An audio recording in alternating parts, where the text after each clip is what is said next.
আসসালামু আলাইকুম।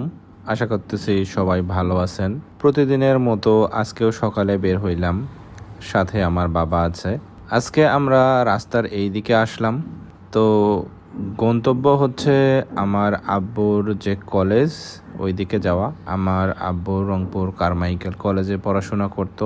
তো হাঁটতে হাঁটতে আমরা লালবাগে প্রায় চলে আসলাম।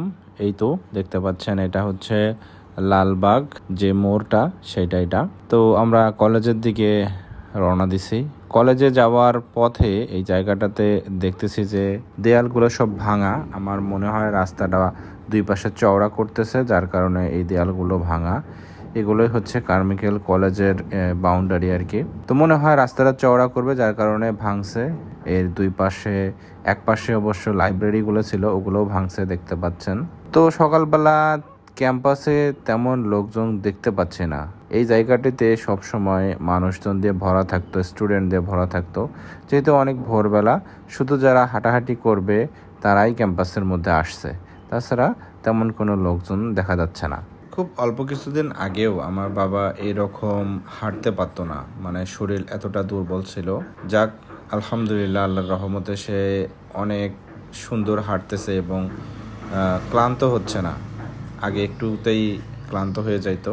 তো যাই হোক, সে এখন অনেক ভালো আছে আলহামদুলিল্লাহ। তো আজকে এখানে নিয়ে আসার পরে দেখলাম আমার আব্বু অনেক খুশি হয়েছে, কারণ তার স্মৃতি বিজড়িত এই কলেজ।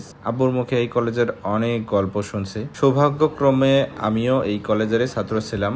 যাই হোক, আমার বাবার আর আমার কলেজ একই, এটাও ভেবে অনেক ভালো লাগতেছে। তো সে যখন কলেজ ক্যাম্পাসটাতে হাঁটতেছিল, তার চোখে মুখে আনন্দ ছিল, সেটা দেখে আমার অনেক ভালো লাগতেছিল। আমার আব্বু এই কলেজের এমন একটা সময় স্টুডেন্ট ছিল, যে সময়টাতে আমাদের স্বাধীনতা যুদ্ধ চলতেছিল। 1971 সালের সে স্টুডেন্ট ছিল। আমার আব্বু এখানে 1972 সালে এইচএসসি পাশ করে বের হয়েছে। তার মানে স্বাধীনতার ওই উত্তল সময়টাতে এখানকার স্টুডেন্ট ছিল।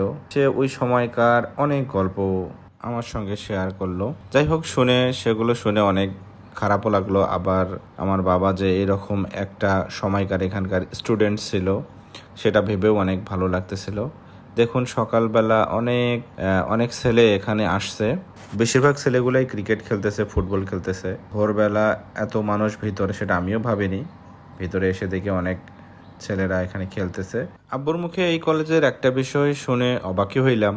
আমার আব্বু বলল যে সে যখন এখানে পড়াশোনা করছে, এখানে নাকি অনেক ফরেন স্টুডেন্ট পড়াশোনা করতো। যেমন ইন্ডিয়া থেকে আসতো, ভুটান, নেপাল, ইভেন চায়না থেকেও নাকি এখানে পড়াশোনা করতে আসতো স্টুডেন্টরা। তো এটা শুনে আমার মনে হলো যে আসলে